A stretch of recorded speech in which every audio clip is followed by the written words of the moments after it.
أعوذ بالله من الشيطان الرجيم.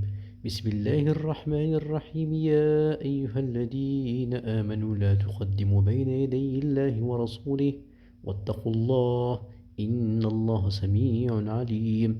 يا أيها الذين آمنوا لا ترفعوا أصواتكم فوق صوت النبي ولا تجهروا له بالقول كجهر بعضكم لبعض أن تحبط أعمالكم وأنتم لا تشعرون. إن الذين يغضون أصواتهم عند رسول الله أولئك الذين امتحن الله قلوبهم للتقوى، لهم مغفرة وأجر عظيم. إن الذين ينادونك من وراء الحجرات أكثرهم لا يعقلون. ولو أنهم صبروا حتى تخرج إليهم لكان خير لهم، والله غفور رحيم. يا أيها الذين آمنوا إن جاءكم فاسق بنبأ فتبينوا أن تصيبوا قوما بجهلة فتصبحوا على ما فعلتم نادمين.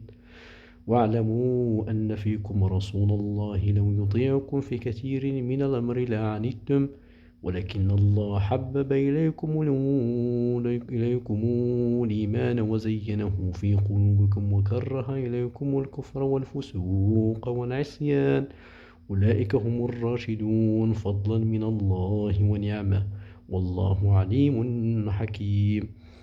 وإن طائفتان من المؤمنين اقتتلوا فأصلحوا بينهما، فإن بغت إحداهما على الأخرى فقاتلوا والتي تبغي حتى تفيء إلى أمر الله، فإن فاءت فأصلحوا بينهما بالعدل وأقسطوا، إن الله يحب المقسطين.